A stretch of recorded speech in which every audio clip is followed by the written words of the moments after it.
I'm 27 years old. I've no money and no prospects. I'm already a burden to my parents. And I'm frightened. Hello, everyone. Sorry, get my headphones on. Yeah, go grab some food. Go grab some drinks. Go just chill. Everyone, go get something to eat or drink.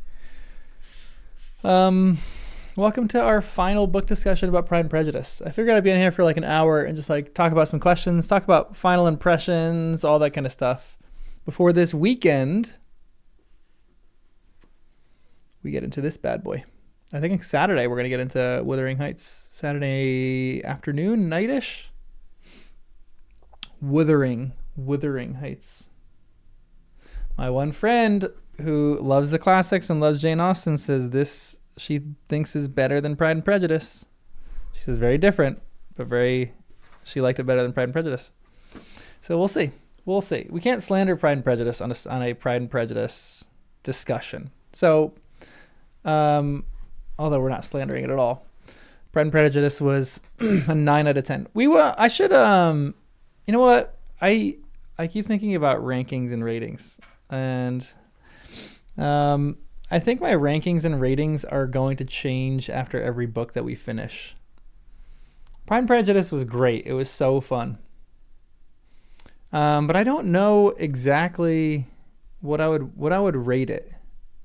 I'm trying to think through that. Like if we're giving it a rating out of 10, it's not my favorite book that I've ever read in my life. It was fantastic. It's one of the better written books that I've read in a long time. I would say like a 8 out of 10, maybe. There's some things you notice about both books, and I can't mention them until I finish Wuthering Heights. Okay, interesting. I should check out the Intelligence Squared debate on Jane Austen versus Emily Bronte. Interesting. Okay, I'll check it out. Yeah, I need more classics for point of reference. That's exactly what I think. I feel like I need to actually read a lot more classics before I start really doing rankings. Because I think my rankings are going to be ranking them against each other. Like, which one did I enjoy more? Which one do I think is better written? I'm going to have like 50 different lists by the time we're halfway through, by the end of this year, by the time we've read a few classics. So we'll see. We'll see how it goes. Carol, okay, question 1. What makes a good marriage? Is it vices conquered by openness and communication, or simply compatible personalities? What a good question. What a really good question. I've been thinking about that a lot in this book. What really makes, who is going to be happy in their marriage and who is not going to be happy? I've been thinking about that all the time through these. And there's the obvious answers. I think Jane is going to be happy because Jane is just Jane and she's just, makes the most of situations. I feel like the moral of the story is to become like Jane because she makes, what's like a phrase? She makes like honey out of manure. I don't know. What's a good phrase that I can use for that? I feel like she just has such a good perspective on things. And I feel like we can do that as humans. I'm not kind of the person that thinks humans can't change. I know that there's like a whole branch of people who think that humans can't change. Make lemonade out of lemons. Thank you. That's the more popular phrase. But I think we can change as people. And we can, like, to some degree. And we can become kind of like Jane, people who, throughout whatever circumstance they are content in, even though Jane wasn't necessarily content, she was maybe, I don't know what Jane was, to be honest. Because Jane hadn't accepted the fact she wasn't bitter by those things. She was saddened by those things, maybe not bitter by those things, and still was going on living life, being okay. Content with herself, honestly, yeah. People don't change, they just get older. I think to some extent, but I think that people are constantly changing. I I think that we can, maybe not our full nature, but I think we can change. Obviously, everyone believes we can change our behaviors, but maybe not like who we actually are as a person. But that's a really interesting question for this novel too, because people do change in this novel a little bit. Do they change in this novel? Elizabeth's behavior changed from the beginning to the middle to the end. She became who she was at the beginning of the novel. It was fun-loving, snarky, sassy, teasing person. And then I feel like she lost that midway through the novel when she was just obsessed with hating Darcy, and then she got it back at the end. The masculine urge to rank things. It's all about rankings. Come on. You married 35 years. Still, there are things that cannot be talked about. Interesting. I feel like that's kind of true for most marriages, to be honest. Yeah. It's an interesting discussion. And I've been trying to diagnose why Mr. and Mrs. Bennet are not happy in their marriage. And I think that's just because I think my issue with Mr. Bennet, I want to know what his first 5 to 6 years of marriage were like. Because Elizabeth and Jane turned out good, so maybe he was like really gung-ho about giving it his best shot, and that she was just so overbearingly annoying that he just couldn't do it anymore and he just like broke. Yeah, Michael, I'm the same. I like ranking just because I like organizing things in my head, not because I think that's a serious endeavor. I just like, the organization of those things in my head. It's just fun. But yeah, I don't know. I would love to know what Mr. and Mrs. Bennet's first few years in marriage were like, and if he was really trying his hardest in that marriage. Because he does seem checked out. What did he get checked out for? He wasn't like Jane for sure. Yeah, he was definitely more like Elizabeth. But he had to have some fight in him to some extent. Headcanon is the Gardners had the older two around a lot as practice babies before becoming parents. Interesting. So they're just good. Jane and Elizabeth are just good because they were around the Gardners all the time. Honestly, that's a fair assessment. They were probably how old is the Gardners' oldest? They're a fair bit younger than any of the girls, right? Wes is having a bad dream. Yeah, he married Miss Bennet for her looks as a young woman. Then her looks faded. And then he was just like, wow, okay, now look what I'm stuck with. But I think looks will fade even quicker than what he's leading out to be. It seems like it faded after like the first month of their marriage. And he was like, crap, what have I done? This is awful. So I think that's a really interesting question for what makes a happy marriage. What do you guys think about that? The Gardners are in a happy marriage. Are they in a happy marriage because they both work hard at it? Obviously, you have to work hard in a marriage. Or are they happy because they have the disposition for each other? I think it's like a little bit of both, like anything in life, which is the boring answer. Do they change or understand each other better? Another fascinating question.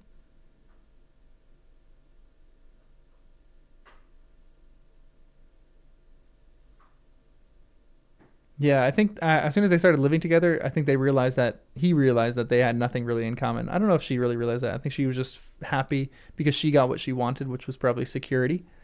And now she's looking for that for her girls. I was thinking about this too. Would Mr. Bennet have been a really good father for a son? I don't think he would have, to be honest. I don't think he would have changed his fatherness at all, really, if he had a son and thrown in the mix there somewhere. But maybe he would have. Maybe he would have changed a little bit and been happier. But at the same point, I'm like, there's all these what-if scenarios, and I don't know if a what-if scenario for him is easy, because ultimately I don't think he would really change that much. He's a person that's checked out. I feel like people that are checked out can't change all that much. But a person who is maybe willing to change can change. Not a lot of people in this seem willing to change, so that's the issue. How many people in life are willing to change? Exactly, like the stream. Thank you. I forgot to mention it.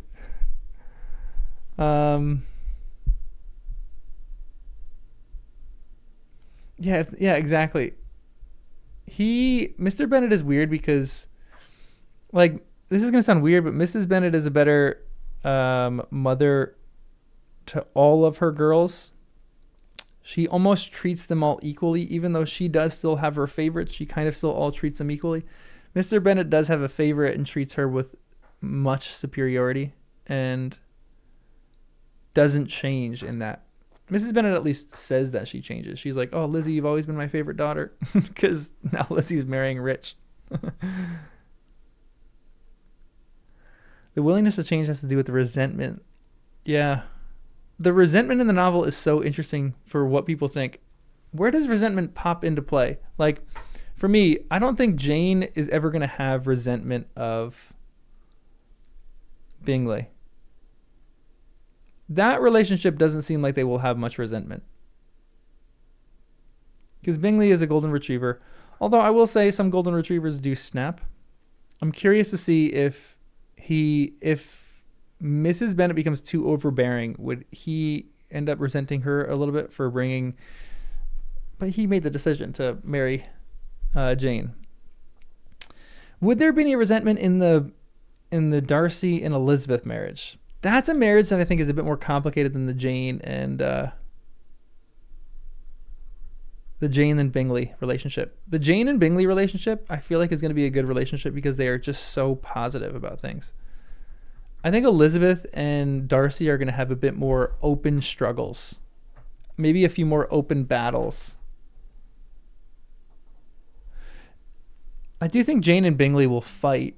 I think their fights will be short-lived.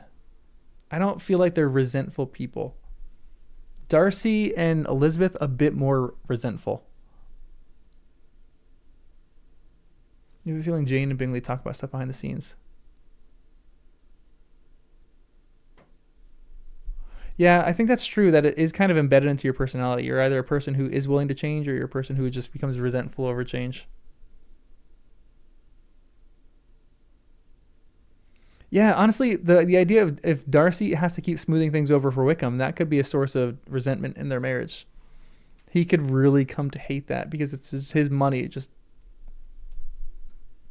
getting thrown out there for this loser that he had to really iron the family out. Honestly, that is a really interesting point because they could have a lot of difficulty in their marriage over that, over money.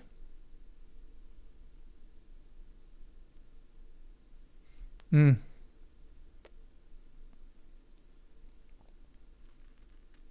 some people say that people grow and the pain of staying the same hurts more than the pain of changing. Interesting. That's actually a really interesting idea. I kind of like that. I'm going to steal that. I guess that makes sense because as you get older, the pain of changing becomes more difficult because you just don't want to. You just kind of understand yourself more. And sometimes I think change is less like change, more so just uncovering parts of yourself that you just didn't know. And the older you get, the better you know yourself.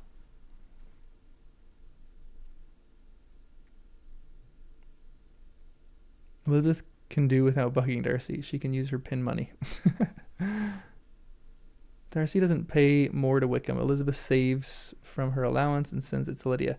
Agreed, but that still seems like it could be a source of resentment. Does Elizabeth get resentful for Darcy for saying, why aren't you paying? You have a lot more than I do. Like, why am I still using my allowance on this? Which, having an allowance in that marriage seems also a bit strange. But to each their own. I guess every couple deals with finances differently. I do think finances between Elizabeth and Darcy are going to come up and be an issue in their marriage at some point.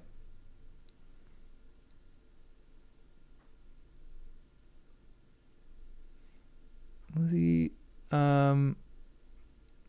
Yeah, it does. Yeah, that's an interesting idea too, because Lizzie is doing this in secret, which is interesting. Like Darcy probably wouldn't like that, because Darcy is like, hey, by the way, I'm giving you this money. What is her allowance? Where does her allowance come from? Is her allowance from Darcy giving her an allowance, or is her allowance from her father and that estate? Oh, Fitz, thanks for the $13.99 Canadian. While Austen's heroines, the Darcys, are the ones I would have loved to see more of in later years. Other ones seem like to be happy but less interesting. And Michael too. My mom just sent me that book, P.D. James book, Death at Pemberley, or Death Comes to Pemberley. And she said that the author dealt with their later relationships really well. Sarah, what's up? What's up? Welcome. You can actually see Darcy and Elizabeth's marriage going bad. Honestly, I can too, which is a little sad. I feel like honestly, some of their marriage seems like they overcame a massive thing of adversity and they did it together. And I don't know how much their marriage is based on them really liking each other. So much as Darcy loves Elizabeth, and Elizabeth just realizes that she's almost in debt for Darcy, and she's not getting together with Darcy for that specific reason. But I think that's a huge contributing factor in her head, where she's going, dang, this guy's really, it's like the character coming through. I think she realizes that the character is coming through in how Darcy is helping out their family. And she's like, I want to marry a guy of character like that. But he's sold very early on. She obviously takes a while. And I guess that sometimes that means less for a guy. I do know that's true in different marriages and different cases. One spouse, like some spouse, you want to be considered as attractive and both liking each other equally. I guess that's like an ideal. But I know in some marriages, there's one of the spouses. One of my friends was like, I don't really care that much if she thinks that I'm all that attractive. And they're married and they have a really great marriage. He's like obsessed with her. Was like, I'm just going to go after her. And that's what I want. And it's like sweet. They have a really great marriage. They're great. They're cute. But he just doesn't care that much about he tries to present himself as very, very attractive to his wife. And he tries to woo her and everything like that. It's really cute. But it's just very different. Darcy had limerence. Yeah, for sure. And we'll see how it works out in their marriage. We won't see because we don't get any sequels, but I would love to see how that works out in their marriage. Elizabeth doesn't sound like she's paying much to the Wickhams, and Darcy keeps paying advanced W's. Yeah.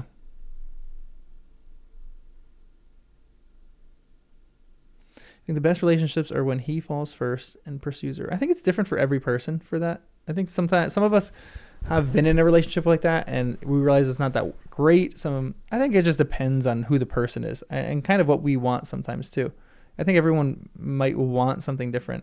I know some people I think it just depends on what you want. Maybe a man really cares most that his wife respects him rather than finding him attractive. I think that's part of the case. I think that's part of it. The respect versus the love component. I think that goes deeper than I have credential to talk about. I don't fully, I think that a part of that nails that. I think it just is different for every guy and to some extent different for every girl in relationships and what they really want and what they're going for. Just individually, what they want, what they're going for. And it's interesting too, because I think Darcy is so into Elizabeth because he loves her. And Elizabeth just almost comes around to respect Darcy, which is like an endearing thing because she starts teasing him. And I think that's when she starts respecting people, is when she starts teasing them. And so their marriage is built on that, of his limerence and her respect to him. Will there be some business deal that she ends up not respecting him because he does something in a different way than she's used to? Will his limerence fade? I would love a novel 20 years later of what their marriage looks like. Oh, come on, Jane. How fun would it be if we got tons of sequels about this, or even just brief mentions in other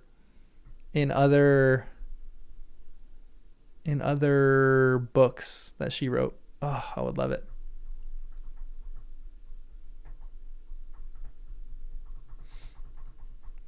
But yeah, I think there's definitely there could be some potential problems in their marriage, but at the moment they're very happy. I think one of the things that they have with them that's going really well, and this is maybe something that I think could be a potential problem, is that they are enjoying life right now with each other.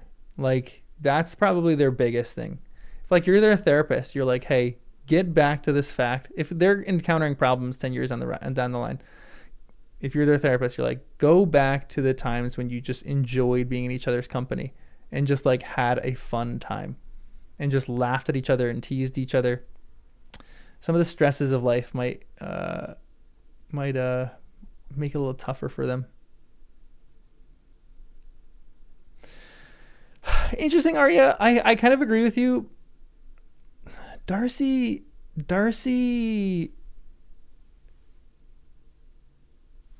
doesn't seem, his emotions, I don't know how to say this. I don't know if I noticed that much of a actual change in Darcy's disposition. Obviously you do, because he's like, a jerk in the beginning of the novel and then he's kind at the end of the novel. But he's not necessarily kind in order to woo Lizzie back. But I noticed a definite change in Lizzie's countenance and her demeanor, because she is snarky again and she's like sassy and teasing and she's just fun again at the end of the novel. With Darcy, I didn't see a massive change. I think he changes in the beginning of the novel and then Lizzie just has to see that he's changed and then he's just consistent through that. But I don't know. And it's interesting too, yeah, in the back of my mind, does he think he's better than the Bennett still? For sure. Yeah, and when we're in heaven, we're going to have to talk to Jane Austen and say, hey, give me those novels. Give me those sequels, please. Oh, wait, just come here and say, when I read Persuasion, make sure to get a copy that includes the alternate ending. There's an alternate ending. Okay, interesting. Yeah, he changes after the first proposal, I would say. I mean, he changes, I think, before the first proposal, because I think he's trying to win her over. I think he changes after the first ball. In his mind, he's like, that's what I want. I'm going to go pursue that. And then it doesn't work for him very well. But he's still very much adamant. He's like, I want that. That's going to make me happy. I don't think it's actually necessarily that's going to make me happy, but I think he's maybe like, that's what I want. And I don't see his demeanor changing that much through the novel. Which is weird, because I think this is all about change and how people change, or maybe not necessarily change, but have their opinions changed. Married 23 years. Main things that work for us: loyalty, kindness, inside jokes. I love that. A good inside joke. You don't get any Darcy consciousness because Jane did not feel confident enough to narrate a man's private thoughts. Interesting. That's actually really fascinating. I think that's tough. Regency women ideal. Women were expected to soften and improve their fathers, brothers, husbands, and sons.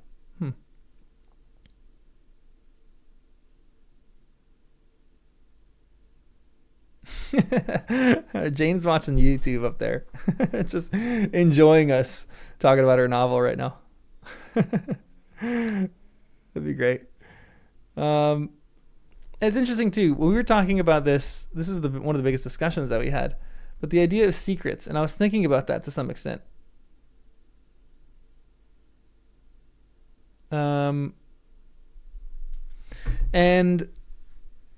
there's still a lot of secrets at the end of this novel. There's still things that people are keeping secret from each other. And I was wondering, I was thinking about that a little bit. In what marriages are there secrets? And I think there's secrets in maybe every marriage, but are any of you guys in a marriage right now where there are zero secrets between the two of you? Yeah, everyone knows everything. I think that's maybe the ideal. Like, I think your marriage partner is supposed to be someone who you like confide in with everything. But there's other things that I think maybe complicate that a little bit more. Like, here's a question that I have. Let's say Jane, I don't know who a good person would be for this. Let's say Jane stresses out. I don't think Jane has anxiety that much. I'm trying to think of a good couple for this in this novel. I don't think there's necessarily one. Who would you say in the novel has the most anxiety?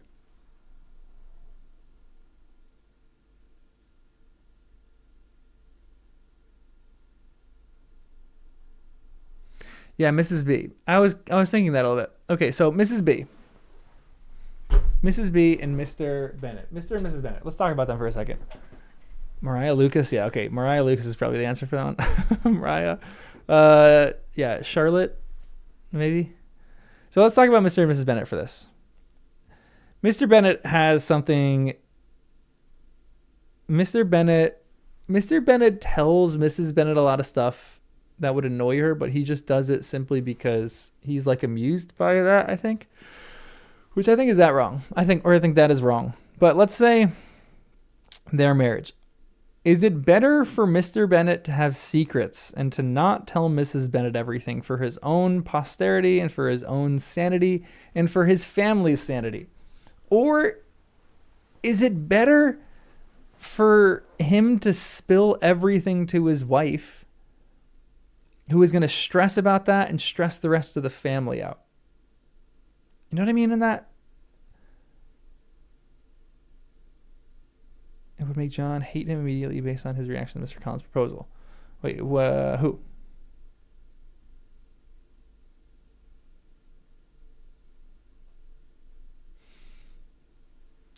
You don't think healthy means oversharing? Yeah. Like, let's say The Secret with Mr. Collins. That came up in the novel, and all Mrs. Bennett is doing is stressing. She would have known about that before. I don't know what a secret would be for them. And I definitely think Mr. Bennett does have things he doesn't share but he's looking out for his own peace. Let's say, and this is a harder example because they're in an unhappy marriage right now. Let's say you're in a happy marriage and your husband maybe has crazy anxiety or your wife has really crazy anxiety. Is it better to share something that would make the person anxious and really stress them out? I guess it just depends on what it is. Or is it better to just sit on that and just not communicate the whole thing to the person in order to not stress them out? And like a small thing.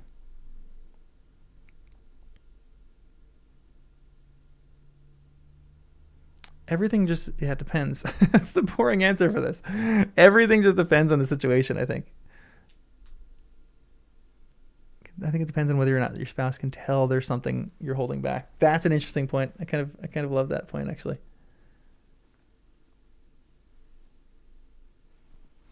Yeah,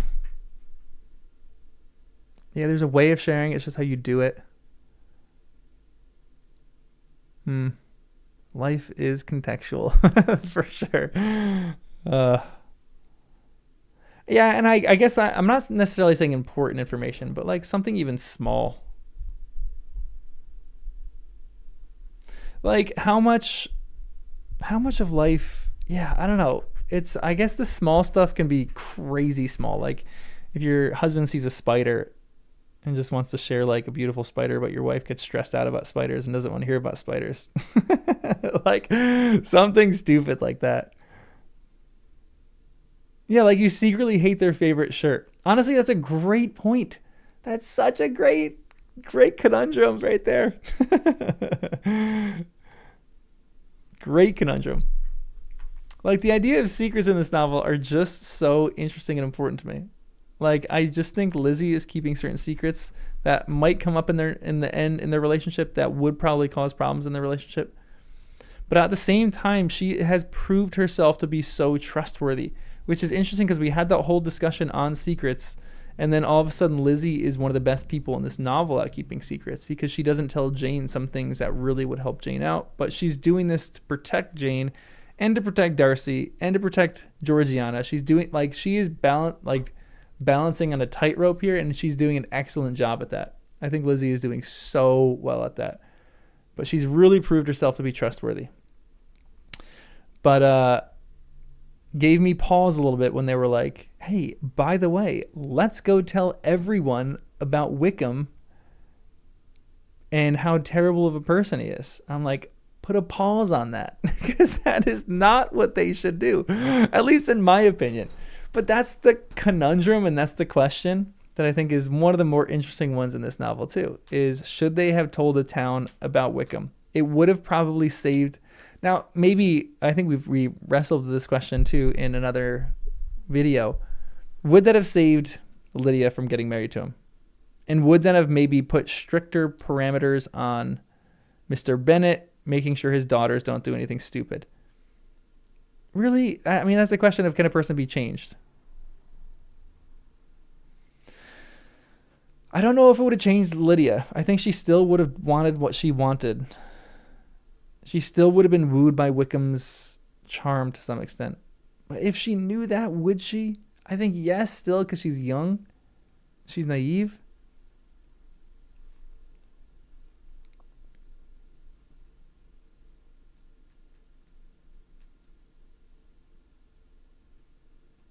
It all goes back to what's best for the spouse's feelings of trust. Yeah, for sure.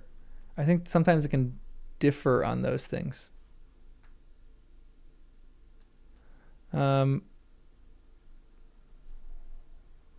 Yeah, honestly, that's a good point. There's a difference between being secret and being completely open with in your life with everyone. And that is too, and I will say too, I've been thinking about that because I think someone in the stream a while ago said something like secrets are never ever good. Like we should never have secrets ever in just society in general. And I disagree with that a lot, because I think secrets are what help build trust in people. If you can keep a secret with someone, that means that they are trustworthy. And I feel like for me, that's what builds a lot of trust. Obviously, it's like seeing what people do in their life, which builds trust too, like having an actual relationship. But I think part of that is like, you want someone to be special in your life, so you tell them certain things that you don't necessarily tell other people. Like a spouse, I think, is supposed to be like that. A spouse is someone that you can confide in with everything that you have or everything that you're going through. And there's people in this novel that just can't do that with everything. And there's things that you can pick and choose and stuff like that. But yeah, secrets are about feeling safe too. And it might not be like an important secret, but as long as that person can kind of keep it secret, I think that's huge. Yeah, the idea of feeling safe with that person is like the most important thing about that trust. So I don't agree with the idea that there should be no secrets in society.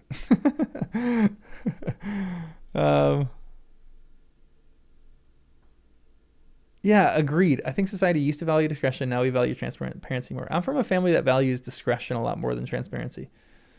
And there's so much that I value from that. I really value that in my family. Probably things that I will carry with me for the rest of my life too.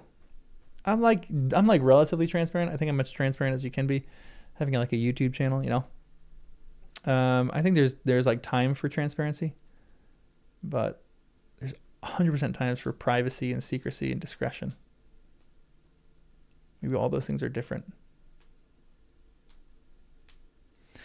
It's also boring to know everything about other people. Yeah. It's like what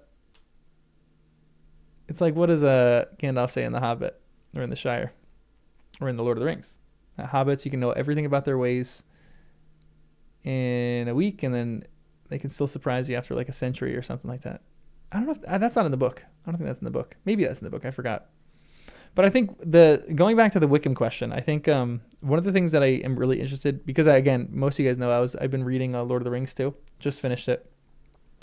And one of the interesting questions that I had is, Treebeard lets Saruman go.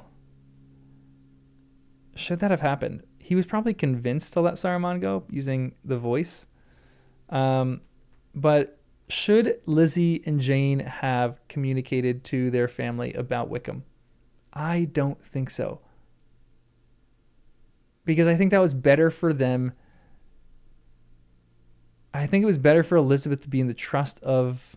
That's such a tough question. Because you literally see the consequences You see the consequences fanning out of that. I think they shouldn't do that because it wasn't their secret to give. Like Darcy is like, hey, what is the exact language that he uses? Like, if I gotta find that. Mrs. Bennet is too much of a gossip, so it would have spiraled for sure. Mr. Bennet would have been able to, but I think still, it's when you tell a lot of other people, I think it would have the secret would have gotten out to some extent. Like it was inevitable.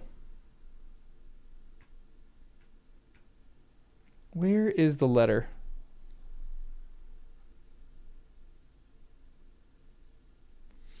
I know, that's a conundrum, Ja. I think that's where I'm really struggling because I think Lizzie had to make a choice. I actually think Lizzie understood the choice there. Well, I take that back a little bit because Lizzie could not have foreseen that Lydia would run off with Wickham. And I think that's why she was kicking herself, is because I think in retrospect, she could have looked back on it and said, I could have prevented this and I could have prevented her whole family from marrying. But I think her choice was, my refrigerator just is crazy loud sometimes.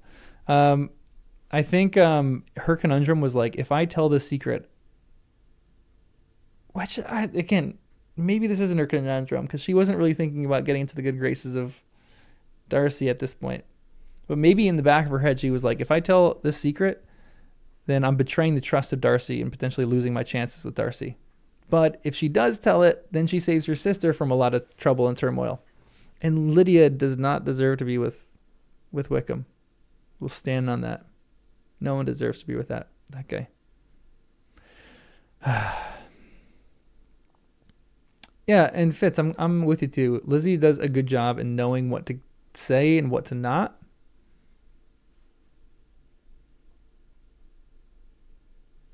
Man, but it's so tough.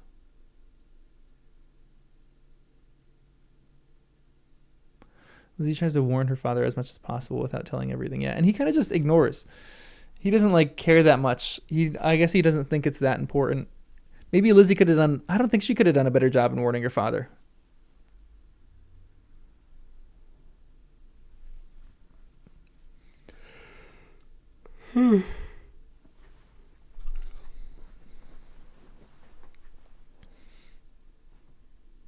Wait, am I not getting questions?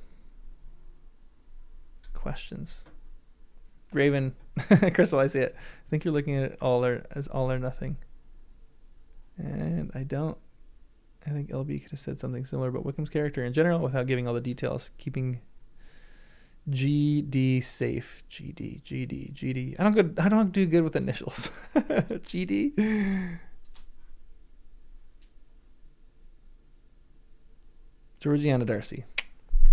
Got it eventually. Cast pearls before swine. This is definitely that. Would have turned around back in Lizzie and Jane.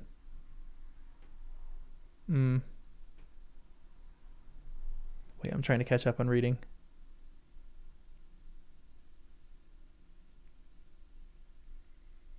Yeah. Wickham would have, but it's like inflation. Does he stay around the age of consent, I guess? Like would he just be dating 18-year-olds? I feel like that's what he would do. He just hovers that line. So like whatever the line is, he would just hover around it today. Because I think that's his. I don't think he necessarily wants to be outright caught on that kind of stuff, and but I think he just loves to hover that. I think that's what like thrills him in his life, the idea that he's hovering things and he is kind of like living his life on the edge. That's what he wants to live for, I feel like a little bit of hedonism in that. If Jane and Lizzie did try to say he's bad Stowaway, people would have asked why, and the truth would have leaked somewhere. Fully agreed. In their town, people would have needed to know why. That's the gossip. Isn't just like gossip doesn't happen because of information. It happens because of stories, I think. And so if there was just a bit of information that Wickham wasn't a good guy, people would need this story in order for that to really catch fire. They need to know why. Wow. With permission, it was 12. That's sad. That's tragic. Wickham would say it was just slander from the Darcy. Oh, for sure. He would defend himself in some way.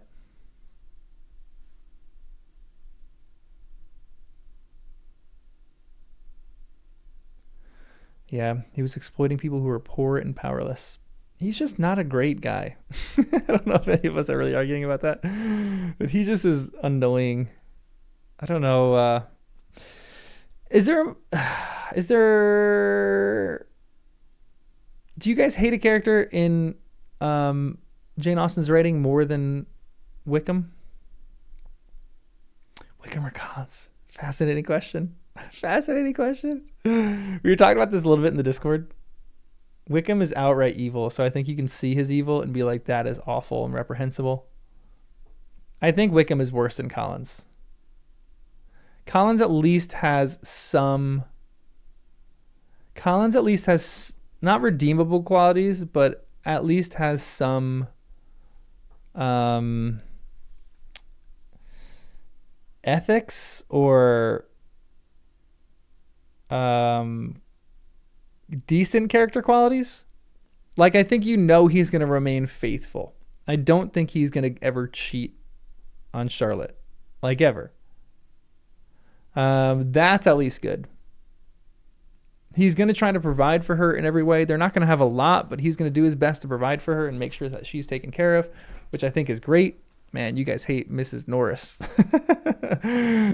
Mrs. Norris. Is that where J.K. Rowling got Mrs. Norris from?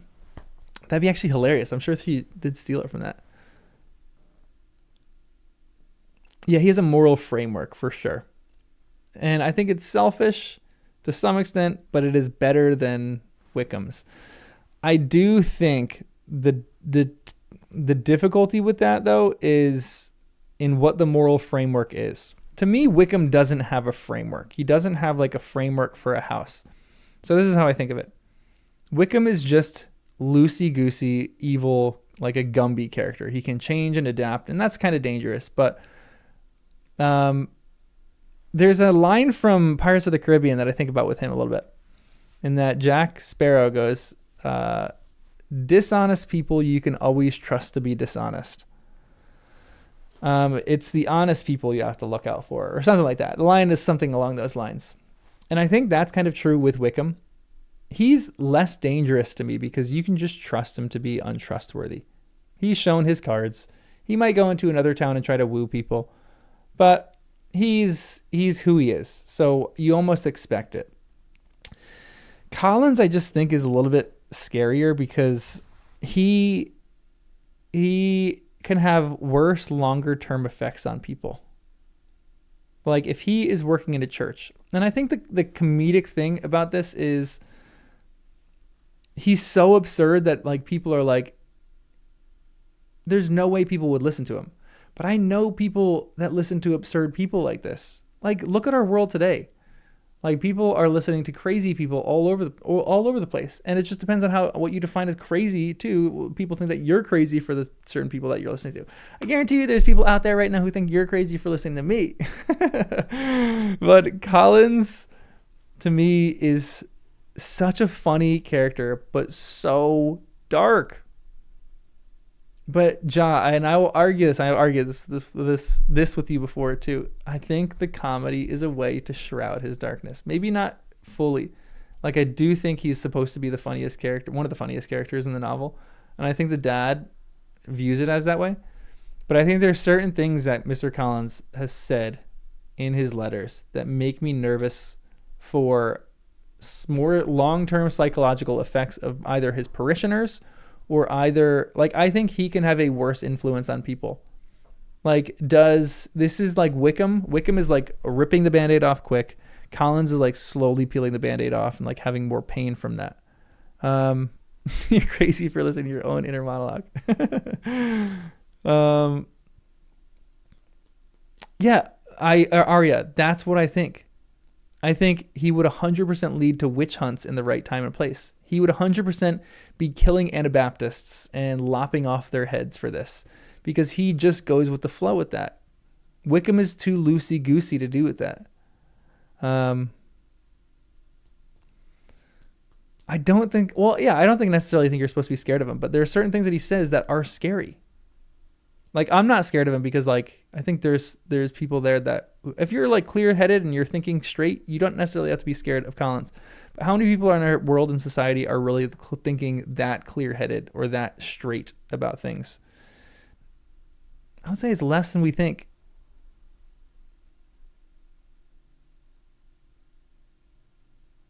You know what I mean? Like, the letter that he talked about Lydia is just the example for what I find scariest. And he is going to then tell his parishioners, if your daughter does this, then you need to make sure that you kick her out of the house, because your own family name is more important than, you know, your daughter's well-being if they make a terrible decision. If your daughter ever, like, to me, this is a sermon that he would preach. If your daughter ever goes out and sleeps with a man before she is married, you need to kick them out of the house and never speak with them again. That was his advice of what the Bennett should do to Lydia. One mistake and you're screwed. And that's so sad to me that he's in a church preaching messages like that about the propriety of young women. And I agree, like, there's probably going to be people in the church that are rolling their eyes at him, but he could potentially gain a lot of followers because people might like that idea. And, you know, this is still popping up everywhere today. He has more power than Wickham has. Wickham has his charm, but he's not in a powerful position. Collins doesn't have charm, and he kind of is in a slightly powerful position, even though, again, he's seen to be absurd. But man. Yeah, Lydia nearly hosed her sisters by her choice, but still, I still don't think one mistake like that makes you, I mean, they probably made more mistakes than that.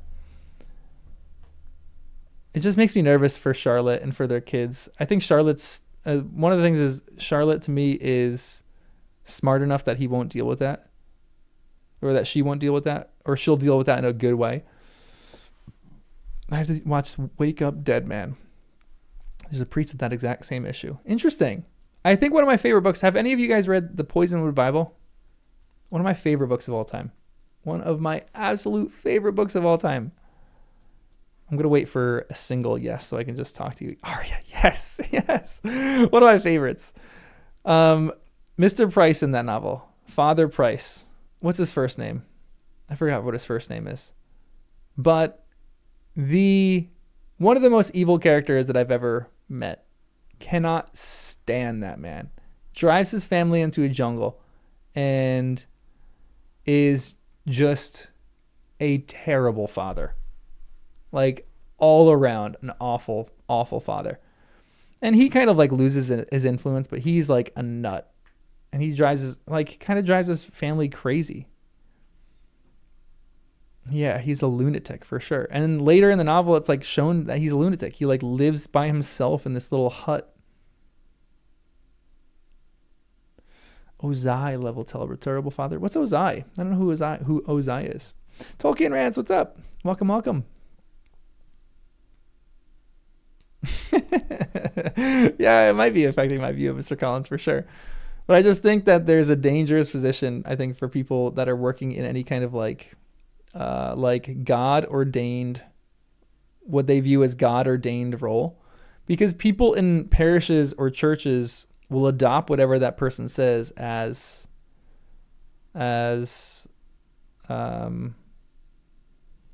canonical, scriptural, inspired, maybe. I don't know what the right word is for that. Authoritative, maybe that's the right word. And so people probably think, and again, not a lot of people, because I think Collins is really written to be an absurd character. And like, I don't know how many people really are going to his parish and being like, oh, what this guy has to say is legitimate. Probably doubt that a lot of that is really going on, but Fire Lord Ozai from The Last Airbender. Oh, Ozai, that's what's his name's dad? Yeah. Uncle Iroh, though, on the other hand. What a great dad.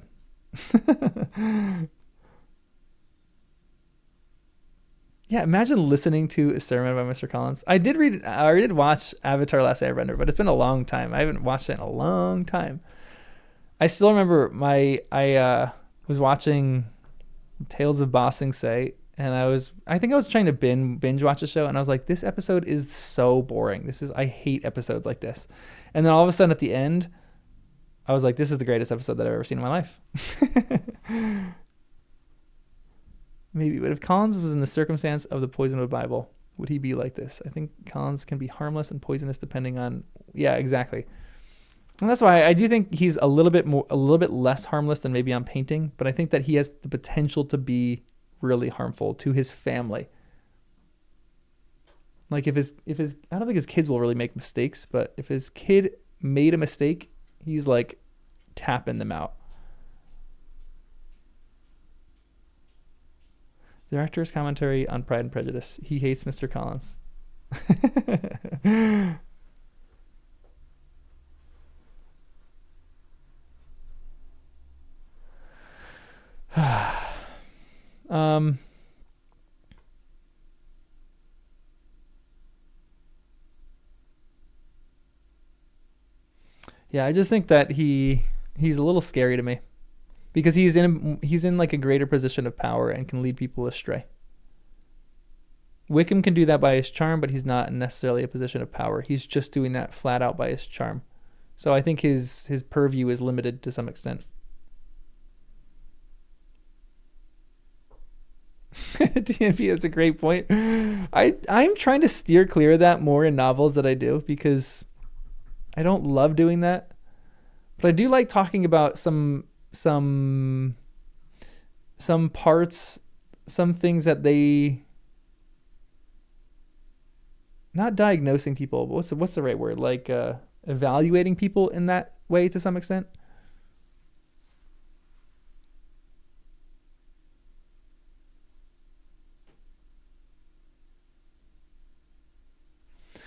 Would be an awful person to have as a spiritual mentor, but according to society, he was doing exactly his job.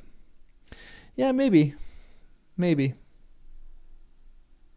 that's the thing. I agree with that, and I don't at the same time. Like you don't judge past generations by modern day standards, but I don't think necessarily we're doing that. But at the same time, I think you do. When there is a huge subset of like, Paedo-Baptists slaughtering Anabaptists, I think you have to ask questions about what is really going on there and if this is good or not. And I think I'm okay with judging them by modern standards because I don't think that's necessarily a good thing. But Brocklehurst, that's a great name. I'm excited to hate another character in these novels. Like I think to some extent, but I agree that you don't necessarily fully judge, but there are certain things that you can judge people by. Like I'm not gonna like I think this is like maybe like the DSM. Like I'm not gonna sit and diagnose every single character on the DSM because the DSM wasn't invented then. And Jane Austen's just writing more and more interesting and complex characters. And sometimes I think the DSM does not necessarily more harm. Obviously, it doesn't do more harm, but I think it sometimes pigeonholes you. But I think what we're doing is kind of what I'm doing, at least, is looking at what their actions are, and potentially trying to get some information onto that society, and still deeming with that society whether what they're doing is right or not. I think that's what we do in our own society. We're supposed to sit in our society and be like, hey. Sorry, my heater just went crazy for a second right there. Got some pipes that are expanding. Sorry, that was weird. I think we sit in our society today and go, we are still trying to judge them by our standards today, not by previous or not by post or anything like that. I don't have that much of a background in psychology. A smidge, but not that much. A smidge and just happenings to me.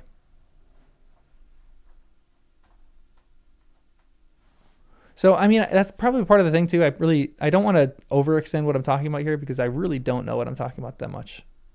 You know? Like, I know to some extent, but not really. And there's a new DSM every so often. And I'm not trained in the DSM. Although I did date someone who was trained in the DSM and taught the DSM. That was a fascinating relationship. She was great, but ended up not working.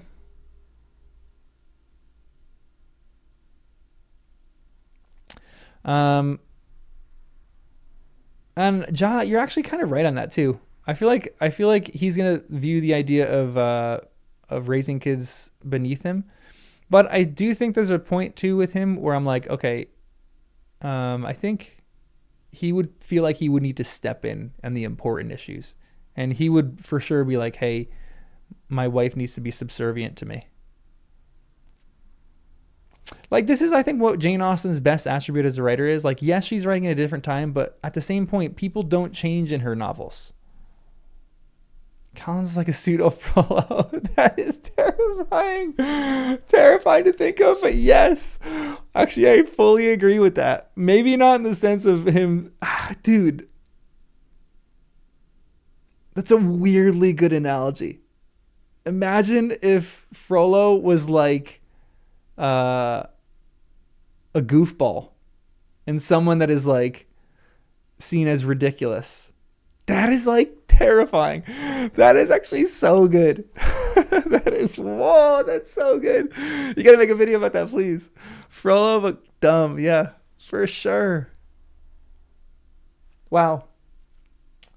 Because I could see him throwing like this is tragic. Imagine he has a child who has a deformity. What would he do with that child? I'm not convinced he wouldn't throw it down a well. Yeah, I know you don't see Collins like that, but that's why I like reading novels, because we all have different. And this is why I think this channel is going to be so fun for that. Like, just disagreements that we have on how we read characters. That's why I love novels like this. Some of the best written novels of all time. I have such disagreements on people about things. I think it's so fun. So, Jay, I expect you to continue to debate on this all the time, because I think this is really fun and enjoyable to me. Go enjoy reading The Hobbit to your child. That sounds lovely. But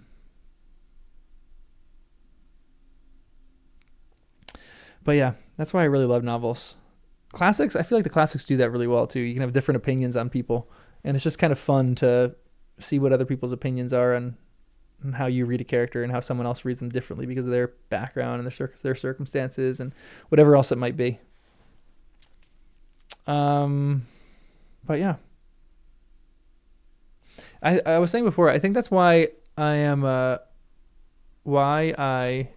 really love Jane Austen, is because she's written during a total different time period, but there's things that characters of hers say that you go, oh, people have not changed. In however many years that she's written this novel, people do not change. They are the same. And I love that, because it's the same thing that we use to judge people today. Like, we sit and we judge people in these novels based on our standards today, but at the same time we shouldn't, but at the same time we should. We should we should judge them based on what their circumstances were at the time, but at the same time, people are still people and they're the same. And so we can still kind of have a somewhat attitude where we can judge them today.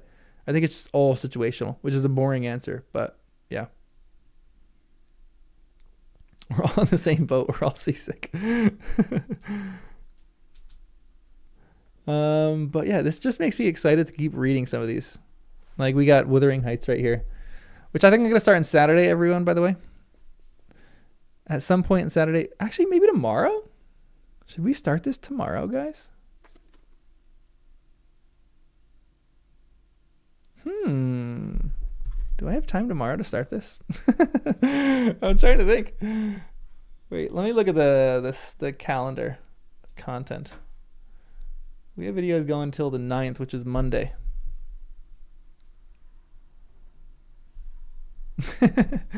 Yes, Anna Green Gables is coming, don't worry. You're at show choir events. Ooh, how are you at reading dialect? I don't know. We'll see. we'll figure it out. Jane Austen had two brothers who were not raised by the family. Interesting. One was adopted by wealthy relatives and the other was deaf or had seizures or something and was sent away. Man, that's sad. That's crazy. And it must be so tough to have a kid who has issues like that. And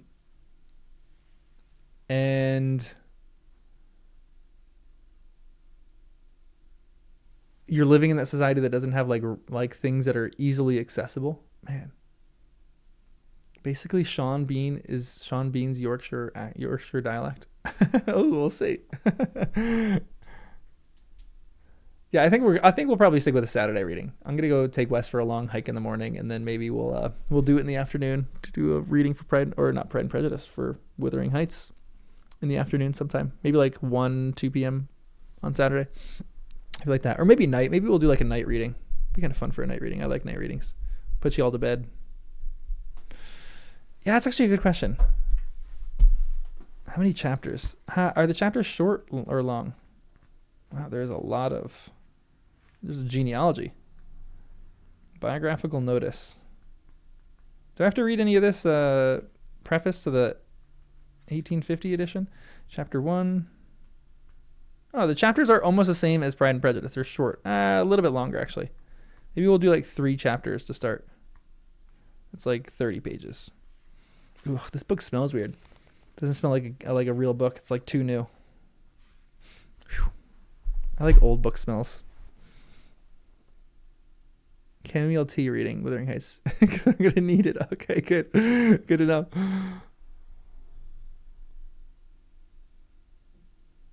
Yeah, I've heard that too. I've heard everyone is believing that the movie is just fanfic, which I like that. I like that you're loving Wuthering Heights so far. How far into it are you? I'm still pretty pumped to read it, even though I'm like, abetting my my expectations for it. Brontes have no sense of humor. I do love a depressing book, guys, so I might really love this. We'll see. It could be super fun. Some of my favorite novels and movies are depressing. There's an old couple that I'm friends with, and I saw them the other day. And she came up to me and she's like, "Jonathan, we just have to tell you about a movie we saw." And they started talking, and both of us have a thing where we say if we see a movie and we don't kind of cry, then we feel like it's almost a waste. And we both kind of agree with that, or we don't tear up. And so she was like, "I just saw maybe the most depressing movie that I've ever seen, or maybe not depressing, but one of the most tear wrenching movies that I've ever seen." And her husband was like, "I don't cry in movies, but I was uncontrollably sobbing in this movie." Anybody have any guesses for what it is?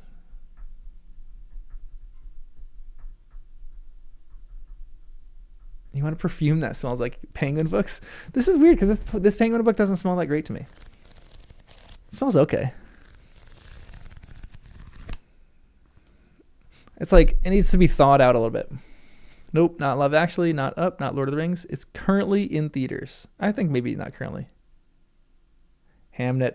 That's the one. It's Hamnet. He said that he was uncontrollably sobbing in that movie. So I'm like, I really need to watch it. I've been wanting to watch Hamnet for a long time, but I haven't gotten around to it yet. So I hear it's rough. So we'll see. I'll circle back to the book club post of Wuthering Heights. I love that you guys are like, I can't deal with that. Truly, madly, deeply destroyed you. Oof, man. I'm so pumped to watch it now. I'm so pumped to watch it. Crystal, how much of the Brontes have you read? Is this the only Bronte that you've read? It's Hamlet, but Hamnit. Have I watched Miracle in Cell Number 7? No, I have not. Sounds like a depressing Miracle on, what is it? 31st Street? 20, I don't know what street number it is. I forgot. 34th Street? I'll cry buckets. Okay, good. You're reading Hamnet right now. Interesting.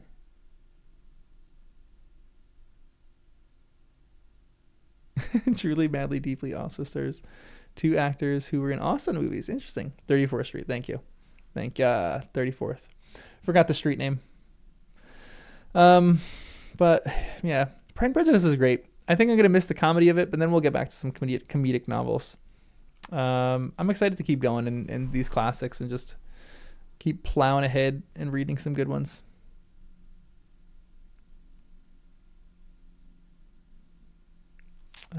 All of the Bronte's books you've read and reread. Wuthering Heights I read once and could not bring yourself to revisit. Come on, guys. Revisit it right now while we're reading it together. Come on, do it with us. I love a good heavy read, though. You're not a fan of Jane Eyre. Interesting. I don't want to read. I mean, like, I remember reading Animal Farm in high school. I don't want to read that yet.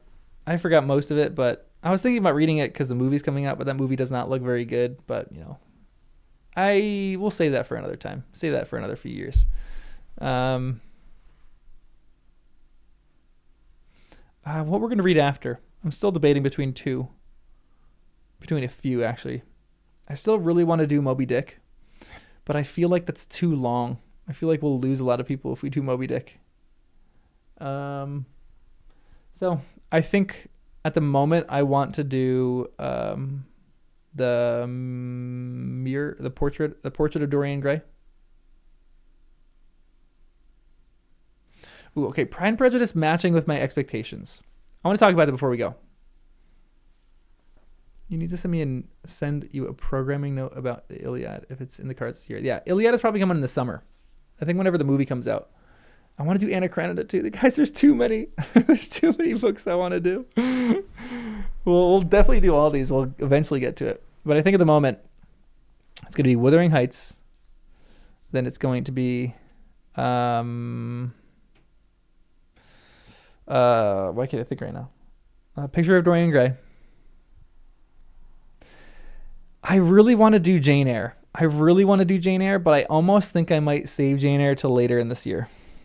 And I don't know. I don't know. We'll figure it out. We're definitely going to do at least one more Austen this year. Yeah, Persuasion in the fall for sure. So maybe we'll do Jane Eyre next after Picture of Dorian Gray or the Portrait of Dorian Gray. So maybe we'll do Portrait of Dorian Gray, Jane Eyre, Moby Dick. By that time, it'll probably be fall. Maybe we'll do Persuasion then. We got a lot of good books that we gotta cover, guys. And then we'll do Anna Green Gables. I want to do. Is Anna Green Gables a summer book? I feel like that's a summer book. And a nice horror for October. Yeah, we got to do something scary for October. Frankenstein, maybe. Or yeah, Dracula maybe. That'd be kind of fun. Yeah, Dickens. I cannot figure out what to read for Dickens yet. And I really want to get into Dickens, but I don't know what to get into quite yet. Because a lot of the ones that I really want to get into are longer. Man, maybe David Copperfield. David Copperfield's pretty long, though. I did see the Painted Veil movie a long time ago. That was a great movie. Martin Chuzzlewit is one that's really funny, apparently. Ooh, Nemo. I love that. Are you doing that with Roman or just on your own? Just finished Anna Green Gables and the second book in the series. Interesting. Nicholas Nickleby. It's romantic. Interesting. Okay. I want to do Little Dorrit really badly, but I think Little Dorrit is long. Yeah, that might not be the first Dickens we read, but this coming December, which is sad, crazy to say that, this coming December, we will do The Christmas Carol. We'll probably do that. It'll probably take like 2 weeks, I'm guessing. That's like a quick read. But I'm excited for that one. Yeah, Dickens getting paid by the word for sure. It feels like a problem because all his novels are really long now. So we got to figure out what to read. Yeah. Man Who Was Thursday by Chesterton. We'll throw some Chesterton in there eventually. Okay, but real quick, let me talk about my expectations of Jane Austen. Because I keep thinking about this. I took a long walk yesterday and I was thinking about this. I'm about to go take another long walk with Wes in the woods. The woods on a snowy afternoon. Not a snowy afternoon, with snow on the ground in the afternoon. Yes, Kendrick, we're going to fit in some. I actually want to do Charlotte's Web fairly in the next 2 or 3 months. Charlotte's Web will probably be the first one that we do. And then we will fit some of these shorter, quicker stories that honestly might take like just a week or two. We'll fit some of those into in between some of these larger classics because I want to do like children's classics too. So we have a bunch of those. I have a bunch of those on my list. I don't know when I'm going to schedule some of them in, but E.B. White is probably the first one on there that I want to do because I think E.B. White is so good. Oh, I can't wait. I can't wait, guys. Okay, real quick. Expectations for Jane Austen. I was thinking about this on my walk. I think I just expected her, like, maybe this is just me stereotyping, but Jane Austen is beloved for a female audience. I didn't know she was as beloved male audience. And I'm discovering that now, that like there's a lot of guys who love her books, but I think just my preconceived notion of this was that a lot of girls read Pride and Prejudice and they read it with like swooningness. So when I was coming to this novel, I was expecting it to be a little sappier than it was. I think that was my biggest expectation. I thought we were going to hit these super dramatic and sappy romantic scenes. Hi, you heard walk and you came running, huh? We'll go in a second, okay? I was expecting a little bit more sappiness from her. And I was actually shocked that there's very little sappiness in Pride and Prejudice.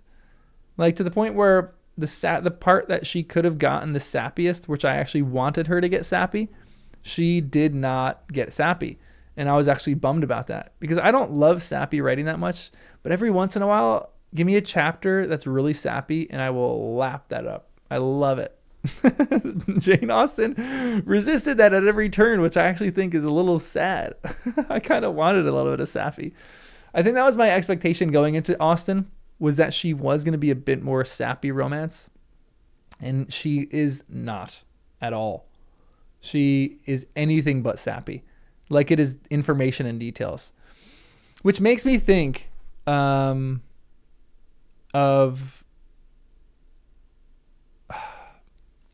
This makes me think I think she really was like this.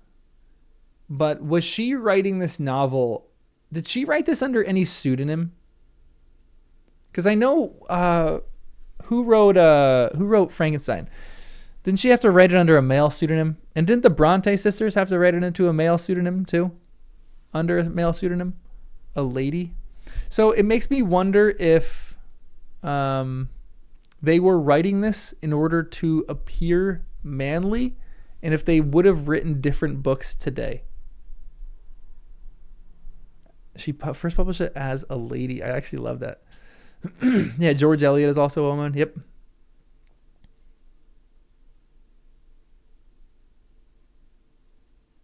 Like, she does a really great job of dissecting her society. But would she have written different today? Would she have written, because maybe to society today you're able to write with a little bit more sap and like you're not looked down upon?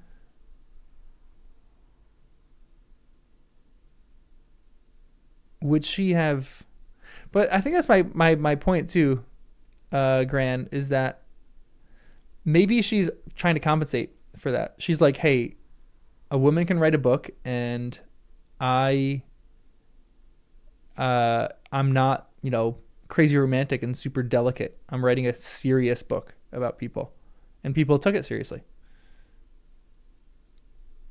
Interesting. Okay, other writers of her day were very sappy. That answers that question a little bit for me. George Sand. George Sand? Interesting.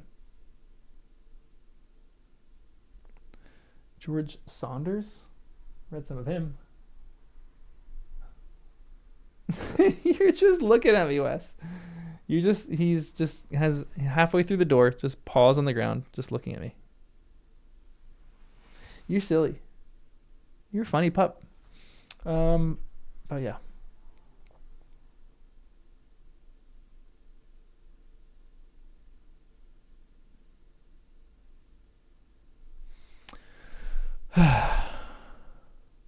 Ooh, George Sand was a woman and had a long-time affair with Chopin. Wow. Dang. I think Jane Austen would have hated the romance novels of today. I kind of think so. I kind of agree with that. What would be her modern day equivalent? Honestly, I feel like she would be, I don't know, actually. She's like a drama writer.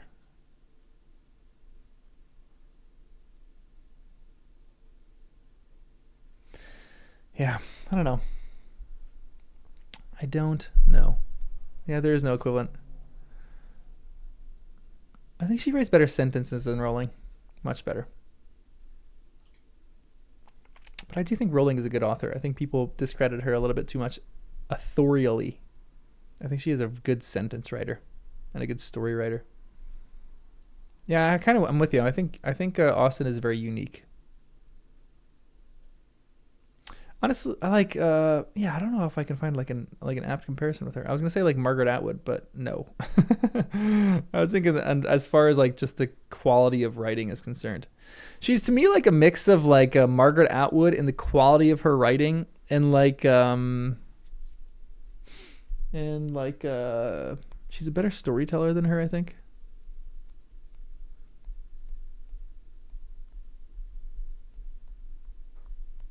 I'm pumped for Emma. I'm pumped for Persuasion. I'm pumped for them all. Bring them all to me, guys. Bring me all the good Jane Austens. We can't read all the good Jane Austens in one, so I might save Emma for another year because apparently you guys love Emma and you love Persuasion. So, yeah.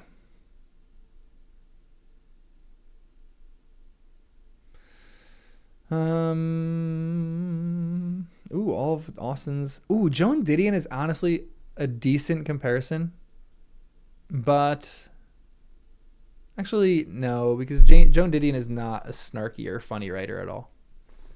They're actually very different. Maybe the quality of the writing, maybe, but very different in their feel as writers.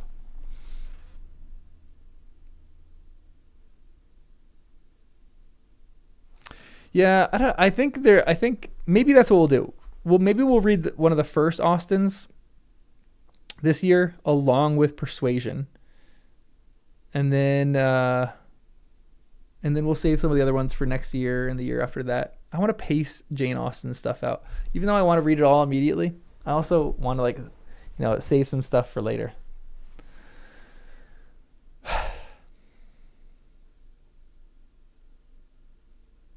Marianne from Sense and Sensibility is kind of more stereotypically swoony and romantic. Interesting. Okay, I wouldn't mind a little swoony character. All right, good. All right, guys, I'm gonna go take Wes for a walk because he is looking at me like he's ready for a walk. We're gonna start Wuthering Heights Saturday. I've determined it in my mind. I know you guys are scared, but we'll get through this together. Read it with us. I'll probably see you guys Saturday, hopefully. Yeah, Wes is a very spoiled dog. I love Wes. I know. Look at him right now. He's half in the door. I got to take a picture of him, so look at him. You're so cute, buddy. Look at this dog. He was fully in the door a few minutes ago. That's him right there. Just like sneaking a peek around the door. What a cutie. She got withered by the heights. But yeah, and one other thing too, last thing we'll end on this. In the Discord, if you guys are in the Discord, we're not just talking about the books that we are reading at the moment. That's probably the majority of the discussion. But if you want to talk about Austen or anything, we changed the channel name in the Discord all the time. But right now it's Longbourn Sucks, Pemberley, Here We Come. We'll change it to being something with Emily Bronte and Wuthering Heights soon. But talk about any of the classics in that. If you're reading something and you just want to talk about it with people, that's the place for it. It's not just for what I'm reading or what we're discussing in book club. It's really everything. So, yeah. So that's the deal on that. But guys, I will see you Saturday. We'll hang out and chat on Saturday about this lovely new book that we're going to read, apparently, Wuthering Heights. And I'm going to go take Wes for a walk. So I'll see you guys in the next one.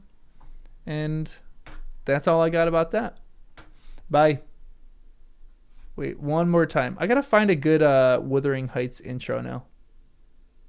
I'm 27 years old. I've no money and no prospects. I'm already a burden to my parents. And I'm frightened.